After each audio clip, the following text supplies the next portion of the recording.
Τώρα, θα ήθελα να σας πω ότι τα παιδιά, η ομάδα της εκπομπής, ναι, μόλις το πήραμε και είδαμε ότι εγώ το πήρα να το ακούσω. Και το άκουσαν όλοι βεβαίως. Και υπήρξε η ιδέα να σας φτιάξουμε ένα απόσπασμα. Ναι, ένα βίντεο. Ευχαριστώ πάρα πολύ. Θέλετε να το πούμε ή όχι? Είναι πολύ ευχαριστώ. Πάμε να το δούμε. Για πάμε να το δούμε.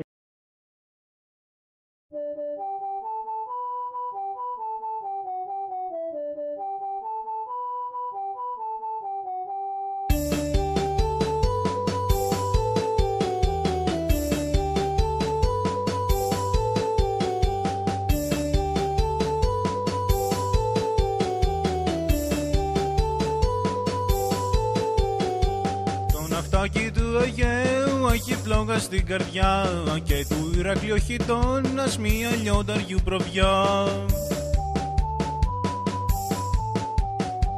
Οι ωραίες θάλασσες μας έχουν εκκλησιές πολλές που δοξάζουν την Ελλάδα όπως λέει ο βασιλεύς. Έχουν προγονούς λαμπρούς από τους παλιούς καιρούς, τσιφρικάδες και ραγιάδες παριστάνουν τους καλούς. Και το ξέρουμε καλά απ' τα κατηχητικά, ιστορία αυτά τα σβήνει για κλεισιά χριστιανοσύνη.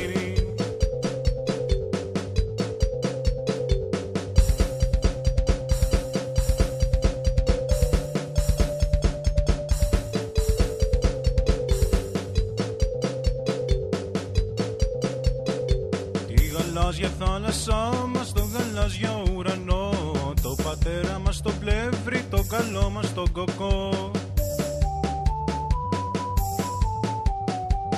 Όλοι οι ναύτες του Αιγαίου έχουν πίστη στην καρδιά, του Ιωνίου οι αχοβάδες να καούνε στην πυρά.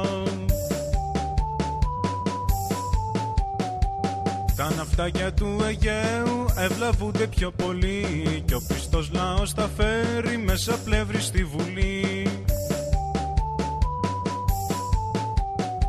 Στα χρυσά μας τα ξοκλήσια, στους μεγάλους τους ναούς, κι που ο Αδόνης τα φτιάχνει λέμε τόμους για Αλβανούς.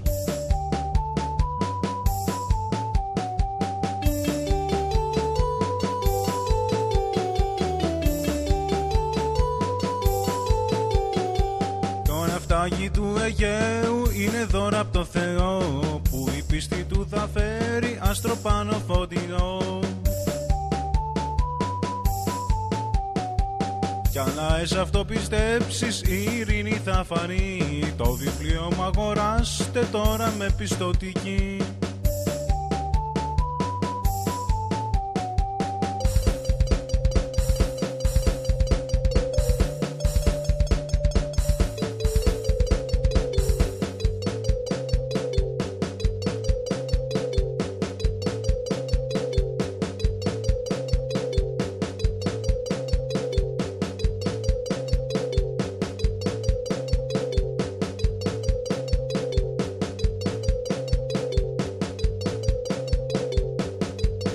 Λοιπόν, πού είναι το CD, φέρτε το CD να το κάνει τώρα στο κύριο Καλόπουλο.